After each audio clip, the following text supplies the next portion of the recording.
Bonsoir et bienvenue, la grande soirée des restos continue et va vous faire découvrir ses coulisses. Vous allez comprendre pourquoi cette troupe des Enfoirés est une troupe unique au monde, avec ses fidèles de toujours, mais aussi ses petits nouveaux. Allez, je vous emmène.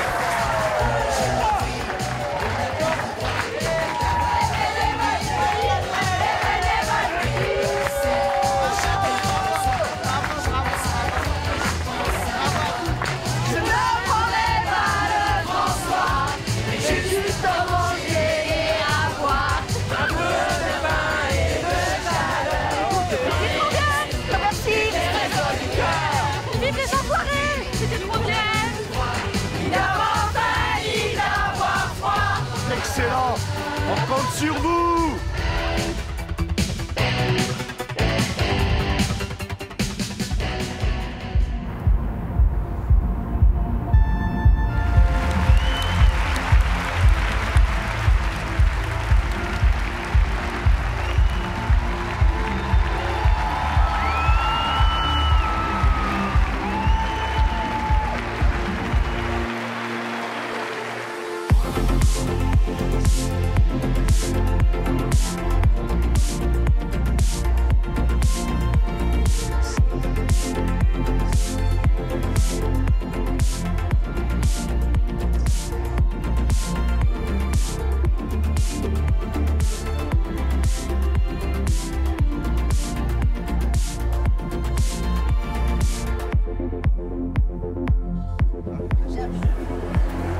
Mimi, je peux vous voler quelques secondes? Oui, je vous en prie. Bonjour à tous, bonjour TF1. Est-ce qu'on peut parler de votre absence de l'année dernière et de votre présence cette année? Je peux vous dire que vous leur avez manqué aux artistes.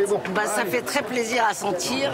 Merci beaucoup. À ressentir en tout cas. Et moi, ils m'ont manqué aussi. C'est pour ça que j'ai choisi d'assumer même en étant un peu motorisée, mais de venir quand même. Il y a beaucoup de solidarité. Hein. Je crois que tout le monde de toute façon est prêt à vous accompagner. Oui, puis tout le monde est. Cette année, il y a une jambe cassée. Il y a moi qui suis sur ma papa mobile, enfin ma Mimi mobile. Et puis on se débrouille tous et puis on s'arrange, on s'aide dans les tableaux. Et c'est ce qui fait aussi le charme des Enfoirés à l'intérieur, vu de l'intérieur. J'adore cette idée et j'adore ce rendez-vous annuel. Eh ben, on vous laisse retrouver le public. Là-bas.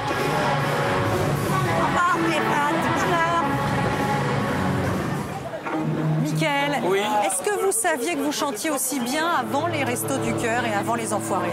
Non, je ne le sais toujours pas. Je doute toujours beaucoup et c'est tant mieux. Après, j'ai toujours beaucoup aimé la chanson. Je lui ai pas toujours rendu de... Enfin, je lui ai rendu à ma façon.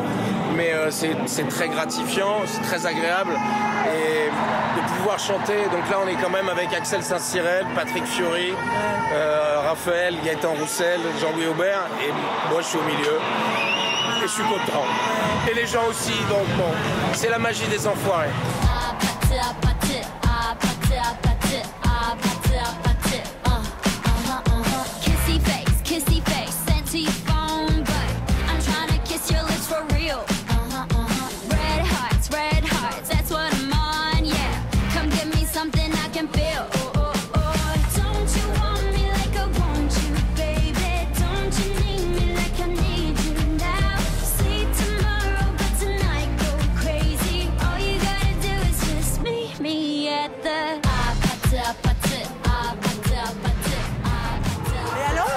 C'est votre première participation? Ouais. Et alors? Bah, je suis trop content, c'est franchement l'ambiance est déjà chouette. On sait que là je suis arrivé, j'étais un peu perdu, c'est la première fois, je viens d'arriver, on m'a pas tout expliqué. mais j'ai fait un peu au feeling, mais franchement l'ambiance c'est le principal. Le but c'est de donner du bonheur aux gens, on est là pour ça. C'est pas intimidant de se retrouver à côté de cette idole comme ça? Si, franchement c'est intimidant, mais après, voilà, on est là pour être ensemble et en fait on n'est que des humains qui aiment la musique, qui travaillent ensemble. Là on est là pour les gens, donc c'est le principal. Avec la Starac, lui, il était habitué. Moi, c'est une découverte. Lui, il savait les changements de plateau, etc. Profitez bien. Merci.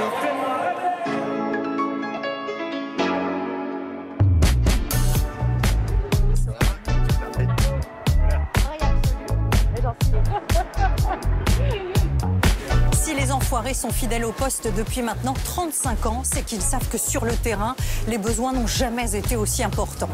2 artistes nous ont accompagnés dans un centre pas comme les autres, avec, vous allez le voir, des rencontres qui les ont bouleversés. On regarde et on les retrouve juste après.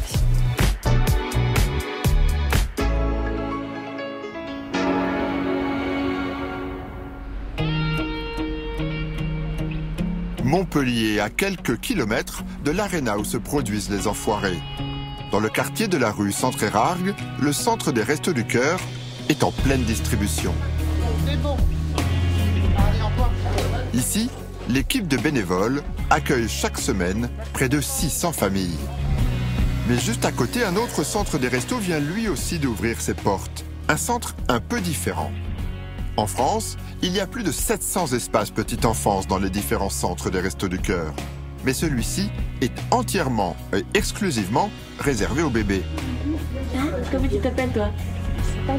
À sa tête, Sophie, ancienne travailleuse sociale et aujourd'hui bénévole. Bonjour. Sophie. Bonjour. Marianne. Bonjour, enchantée. Le centre accueille les bébés de 0 à 3 ans. Ici, plus de 160 y sont inscrits. Voilà. Mais sur toute la France, ce sont plus de 128 000 bébés qui ont reçu cette année l'aide des Restos du Cœur. De la nourriture, des vêtements, des produits d'hygiène, mais surtout, pour leur maman, de l'écoute et un moment de pause dans leur quotidien de galère. Ça c'est du 3 ans, mais c'est plutôt... Ça c'est trop petit, ça? Oui. Et aujourd'hui, Sophie s'apprête à accueillir des bénévoles pas comme les autres. Amel Bent et Joseph Kamel. Les 2 enfoirés ont fait une pause entre 2 représentations. Je sens que ça va être très émouvant. J'ai hâte. Allez, on y va comme ça? Bonjour. Bonjour. Bonjour.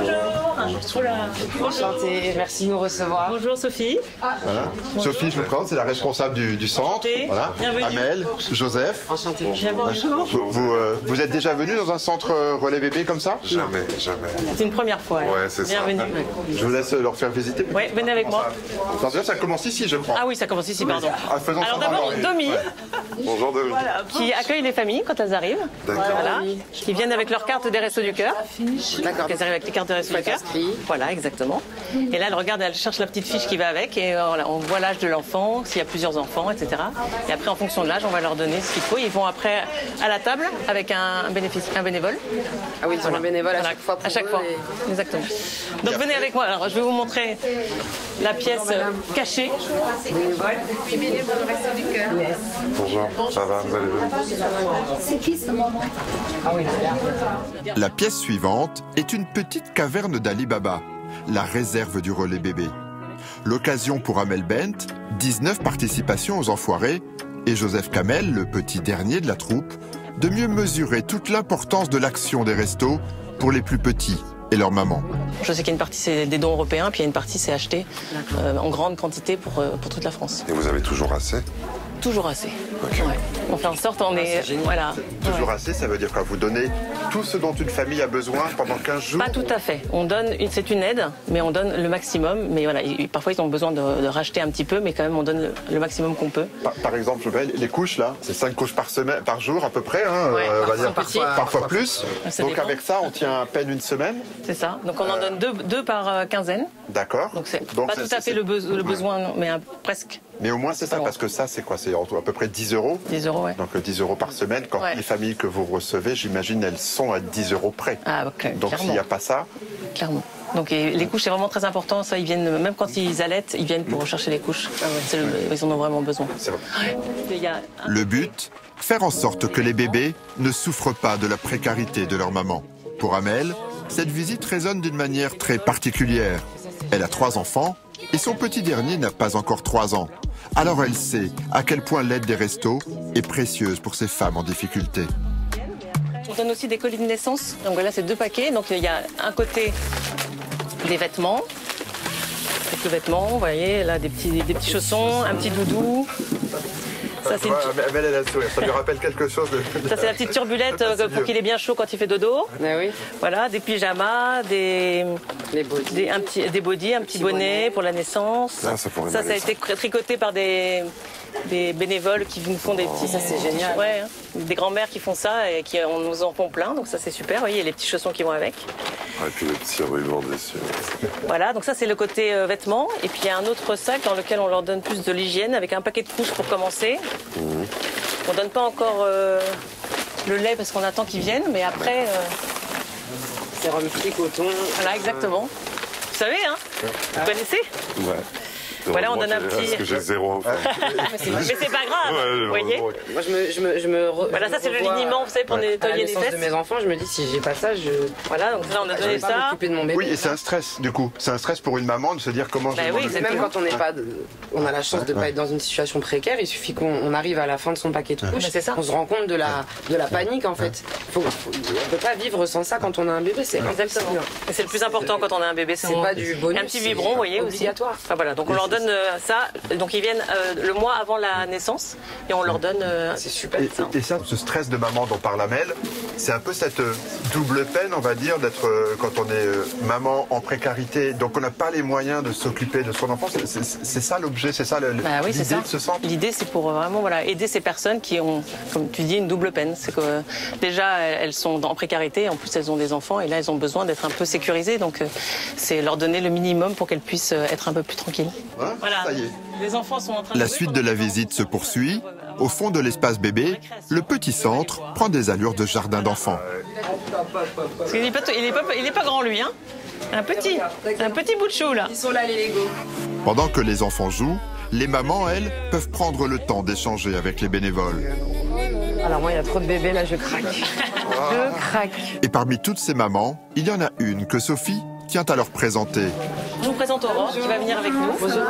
Une femme qui, d'après elle, illustre à la fois la détresse de certaines mamans et l'aide que les restos peuvent leur apporter. Bonjour toi. Je dis bonjour. Il est un petit malade. Coucou mon pote. T'es malade? Tu check? Allez, tu check Amel. Aurore a 36 ans. Il y a un an, après une séparation très difficile, elle se retrouve sans rien et nulle part où aller. Avec ses 4 enfants, elle doit même passer ses premières nuits dans la rue. Peu de temps après, elle franchit la porte des restos bébés. Et c'est une femme en grande détresse qui se présente alors devant Sophie. Comment ils vous ont aidé dans ces moments difficiles, les restos bébés? Alors, quand on est une maman, en quoi c'est une aide qui est aussi indispensable? Quand on est au bord du gouffre, qu'il n'y a personne qui nous tend la main.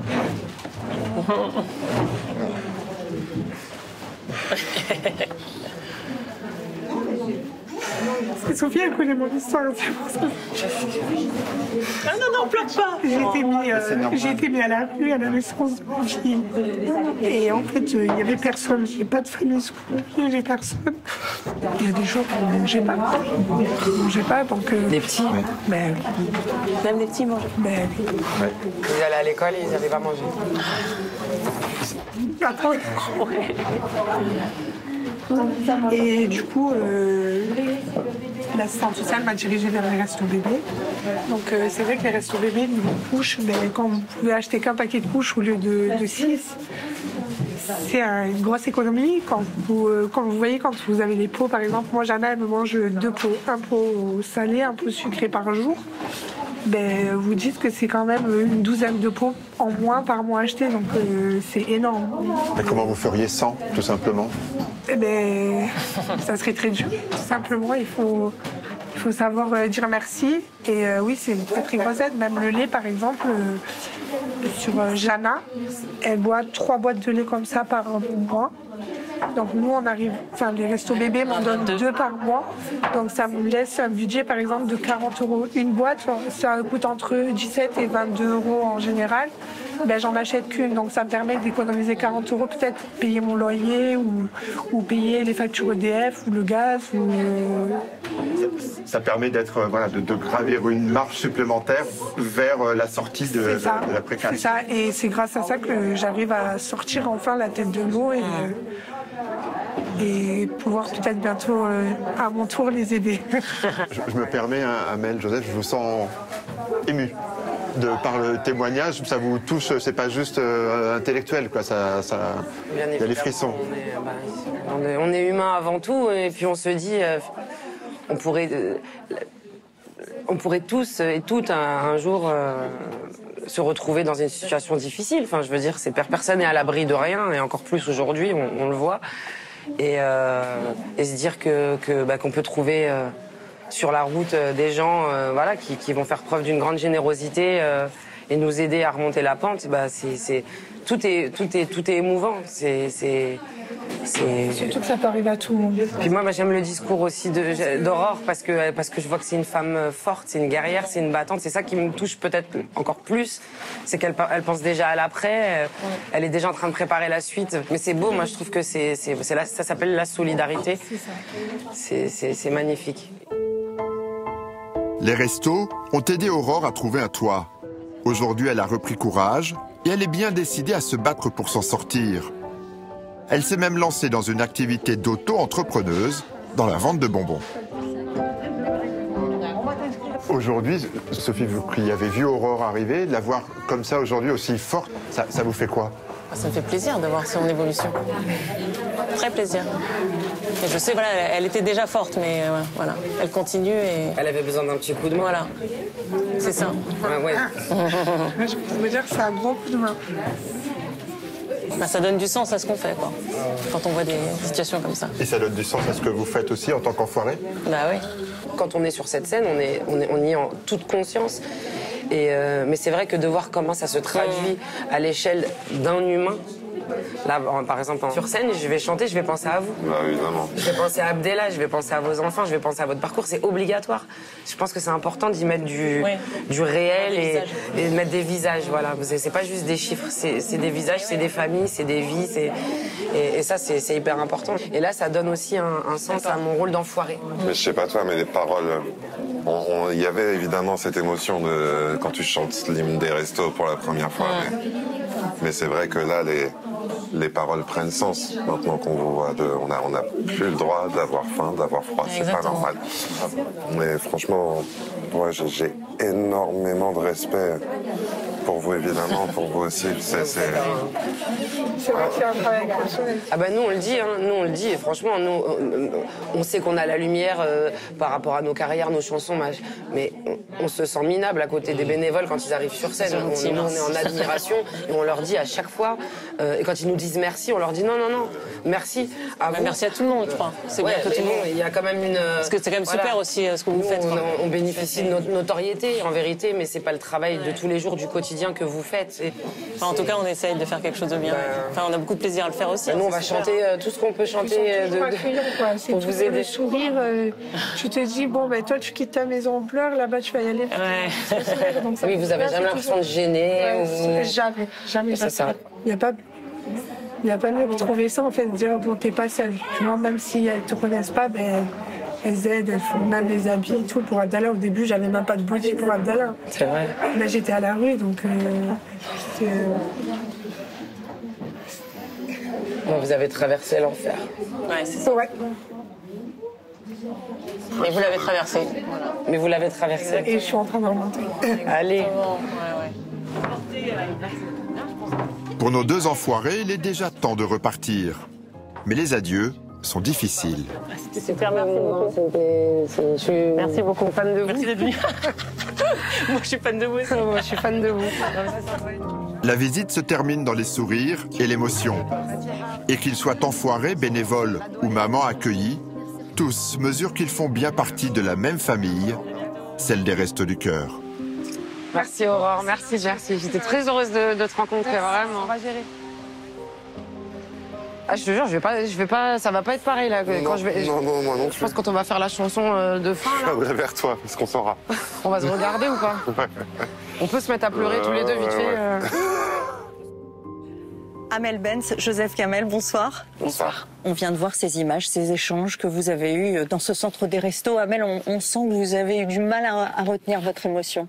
J'ai essayé. J'avoue que c'est plutôt quand on a coupé les caméras que j'ai laissé sortir mon émotion. Qu'est-ce qui vous a le plus marqué? L'apaisement chez les personnes accueillies. Je les ai vraiment senties respectées dans leur dignité. Elles étaient apaisées, elles étaient sereines. Il y avait des regards vraiment bienveillants de tous les côtés. Et peut-être que dans mon esprit, je m'attendais à ce que ce soit plus, je sais pas, quelque chose de plus urgent, une tension. Et j'ai pas du tout ressenti ça. J'ai ressenti que c'était un endroit presque un sanctuaire où tout était très très apaisé pour tout le monde. Même les enfants jouaient. Moi, ça m'a rappelé la crèche quand je vais chercher mon fils. Enfin, j'ai pas vu de différence. Alors quand on sait les raisons pour lesquelles ces personnes sont accueillies et le calvaire qu'elles traversent, on se dit que c'est vraiment un endroit indispensable et vital pour elles. Votre émotion, c'est quoi? C'est de la colère? C'est de la surprise? Parce qu'on lit tous la presse, on connaît les chiffres, on sait que des millions de personnes sont dans la difficulté, mais le fait de le voir, le fait de l'entendre, le fait de le vivre directement, ça change? L'émotion, elle vient pour moi de mettre un visage, en fait. Un visage, un prénom, le petit sourire d'un bébé. C'est sûr que les chiffres, on les a. Patrice, le président des restos, nous donne des chiffres. Il nous alerte tous les ans quand on arrive sur les chiffres, sur l'importance d'être là sur cette semaine des enfoirés, sur les manques, les années plus difficiles que d'autres. Mais quand on met un visage, un prénom, quand on discute quelques minutes avec une personne et qu'on a un parcours de vie, un chemin précis, unique, celui de la personne avec qui on est en train de discuter, tout à coup, c'est ce réel en fait qui vient nous percuter, bien sûr. Non, les gens ne sont pas des chiffres ou des statistiques. Ils ont des vies, des parcours, ils sont nés quelque part et ils en sont arrivés là, pas de leur faute. C'est pas de leur faute. Et là, oui, quand on fait face à ce réel, on est moins prêt finalement. Que ce qu'on pense. Que ce qu'on pense. Ouais. Joseph, comment vous êtes ressorti de cette visite? Pas indemne, non. Le fait aussi, c'est ma première année ici aux Enfoirés, c'est la première fois que je participe. Et j'ai fait les 3 premiers concerts très différemment de ceux que j'ai fait après avoir été dans ce centre. Quand on voit effectivement les familles accueillies, les mères accueillies, mais aussi quand on voit tout simplement l'étagère qu'on nous a fait visiter, sur laquelle on voyait les pots pour bébés, les couches, les légumes, les différents biens qui sont de première nécessité, c'est ça, et auxquels on contribue avec ce spectacle et avec ce qui génère. C'était hyper intense. Et puis, moi, je crois que je suis ressorti avec un peu de colère aussi. Le fait de me dire qu'on vit dans un pays où il y a tellement de choses, où on jette tellement de choses, et d'avoir le récit d'Aurore qui nous racontait que des fois elle se privait. C'est des situations qui sont pas normales dans un pays où il y a assez à manger en vrai pour tout le monde. Est-ce que vous y avez pensé à ça sur la scène? Ouais. Tout à l'heure. Oui. On s'est beaucoup regardé le premier show. On a pleuré plusieurs fois d'ailleurs. Ouais. On était chacun d'un bout à l'autre de la scène. On était à l'autre bout. Et la chanson avait vraiment du sens. Là, on s'est dit, ouais, on comprend. Vous avez pensé à Aurore? J'ai pensé à Aurore, j'ai pensé à Sophie, qui nous a reçus. J'ai pensé au petit bébé qu'on a croisé, le petit Abdella, donc le fils d'Aurore, mais aussi des petits bébés qui étaient dans leur poussette, dans leur couffin, à peine nés. Et déjà, dans un centre de resto bébé, franchement, c'est des images qu'on n'oublie pas, en fait. Non.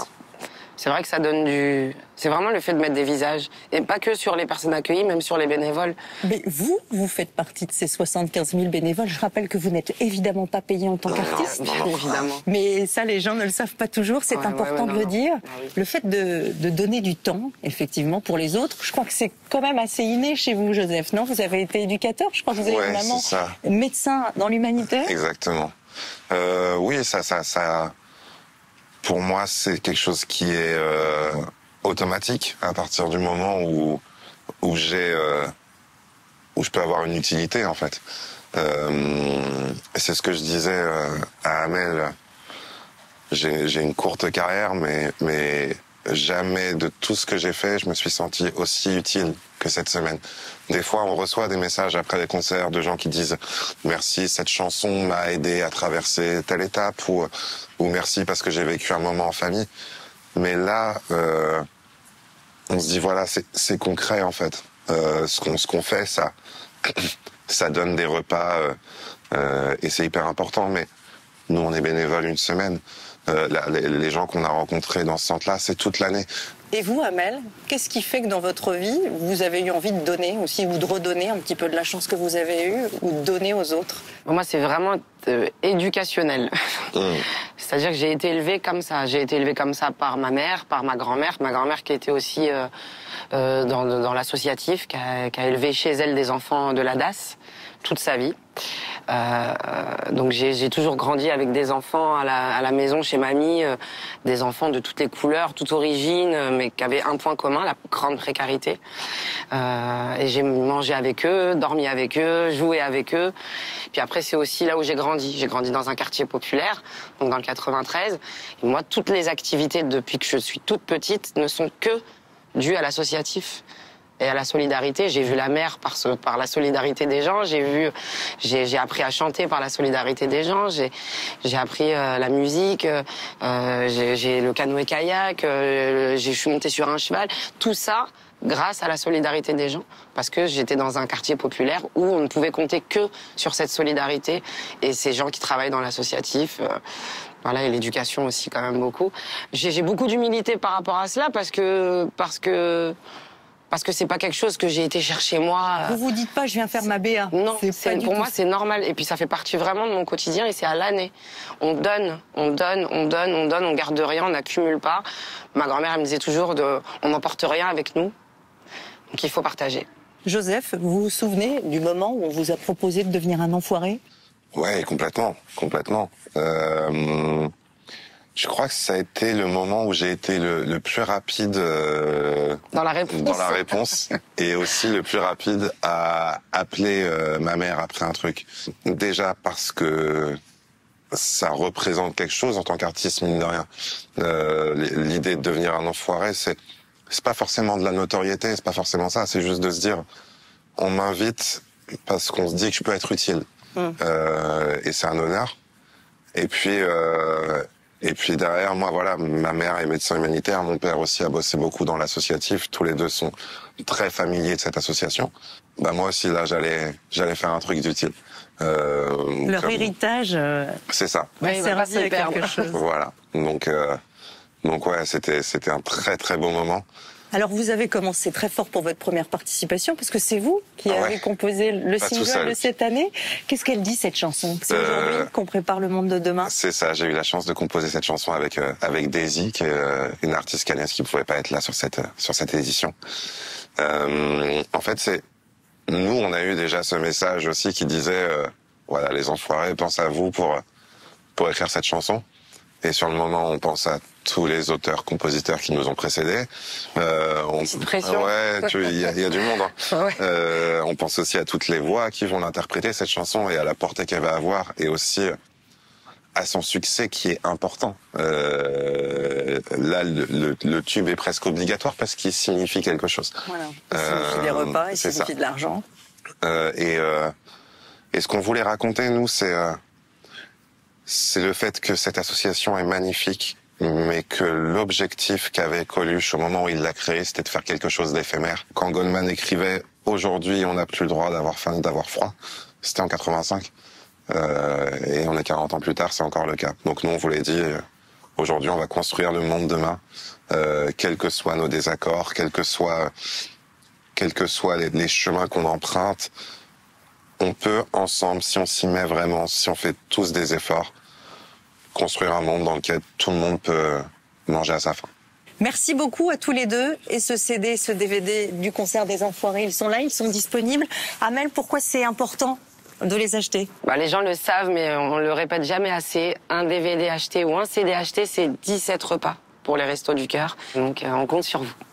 Merci beaucoup. Merci. Restez avec nous, la soirée continue. On va vous faire découvrir les autres facettes de l'action des Restos du Cœur.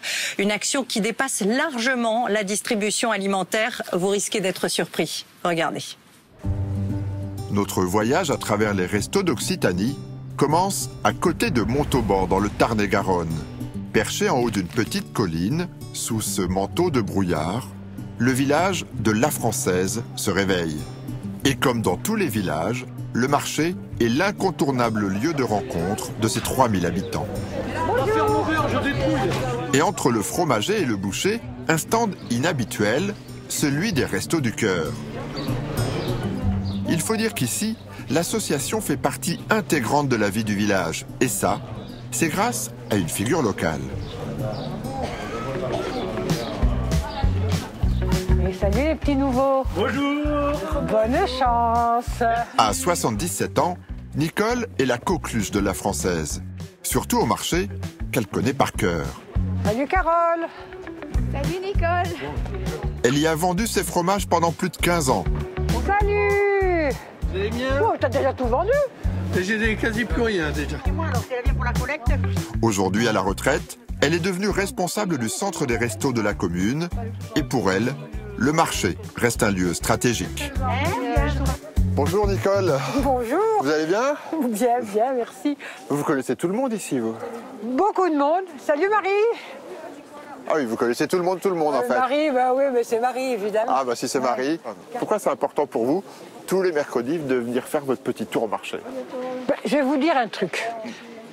Mes courses, je viens les faire à 9h, le mercredi matin. À 9h30, j'ai mon cours de gym pilates.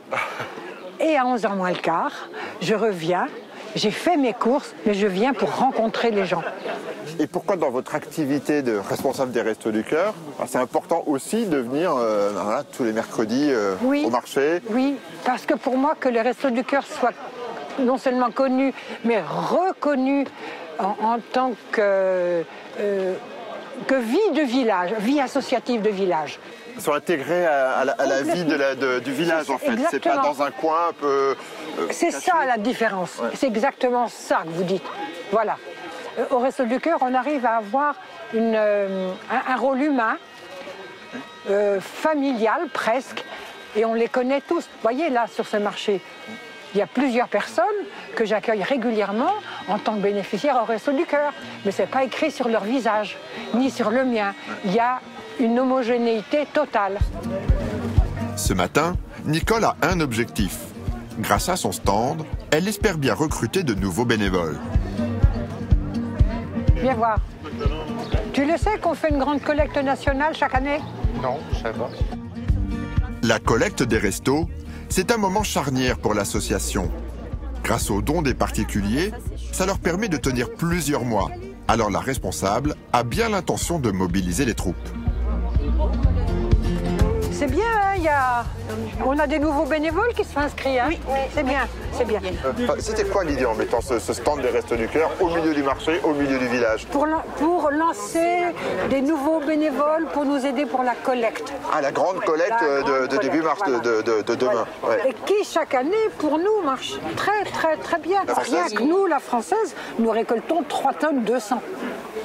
3200 kilos de nourriture? Oui, rien que nous. Donc là, ça va, vous en avez récupéré des bénévoles pour la collecte? Il y a tous ceux de l'année dernière et de l'année d'avant. Et là, il y en a d'autres. Et là, il y a des nouveaux. C'est un peu le bazar, mais bon, il y a quand même beaucoup de noms là. 1, 2, 3, 4, 5. 5 noms déjà. 6? Oui. 6, il y en a un derrière. Chaque bénévole est oui, mais c'est nouveau. Ah oui. C'est nouveau. Plus les bénévoles. Voilà, ça c'était nouveau. En permanence. C'est génial ça. Ouais. Ça c'est génial. La pêche a été bonne, mais avant de partir, Nicole a encore un petit rituel, et ça se passe avec le boulanger du marché. Bonjour, coucou Gilles, coucou Gilles. Alors Gilles, il a la gentillesse, chaque mercredi matin, de me trouver un sac de bon pain fabriqué par lui et bio en plus. Voilà. Ah, vous donnez au Resto du Cœur, monsieur? Oui, tous les mercredis après le marché. Voilà. Oui. Les invendus du marché, voilà, c'est... j'ai vendu de la veille, je l'ai remis au Resto du Cœur. Il y a un joli sac, rien que pour moi là. Et ça, c'est précieux pour les personnes accueillies? Évidemment, évidemment. Ah, voilà. C'est lourd, je vous aide peut-être, parce que c'est un petit peu lourd. Allez, c'est gentil, merci. Au revoir. Au revoir. Grâce à cette petite ramasse, les personnes accueillies au centre de la Française pourront profiter du bon pain du marché dès la prochaine distribution.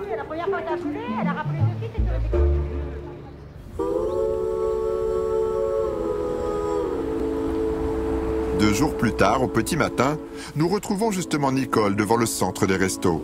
Le village dort encore, mais la retraitée hyperactive, elle, est déjà sur le pont. Bonjour Nicole. Bonjour. En pleine activité dès ce matin. Ah, il faut bien, faut être prêt. Il faut être matinal. Quand on est bénévole au resto, il est 6h30. Oui, il fait, oui, mais il y a toute une mise en place pour être fin prêt quand le camion va revenir de Montauban. Et là, il y a toute une équipe qui est là pour aider à vider le camion. Tout ce que vous distribuerez tout à l'heure. Voilà, c'est ça. Ouais, Elle est dans combien de temps la distribution? Oh, ça, on commence entre 9h et 9h30, hein, selon. Voilà, oui. Ah oui, donc vous vous prenez quand même beaucoup en avance. Oui, il y a de la mise en place, voilà. Il faut que ce soit... pour accueillir, ma formule, c'est qu'il faut être accueillant. Et pour être accueillant, il faut être prêt. Qu'on puisse honorer les personnes qui arrivent et qui comptent sur nous. Voilà. Donc d'abord, un petit coup de balai. Un bon petit coup de balai, Bon, voilà. bah, je vous laisse finir. Je ramasse. Le centre est installé dans l'ancienne école maternelle du village. 2 petites pièces pour l'accueil et la distribution, les stocks dans le couloir, et c'est tout. Dans 2 heures, le centre sera rempli de monde, alors mieux vaut tout bien préparer avant. On a un coup de main? Non. Ça va? Vous avez toujours autant d'énergie? Eh ben, peut-être, je crois, oui.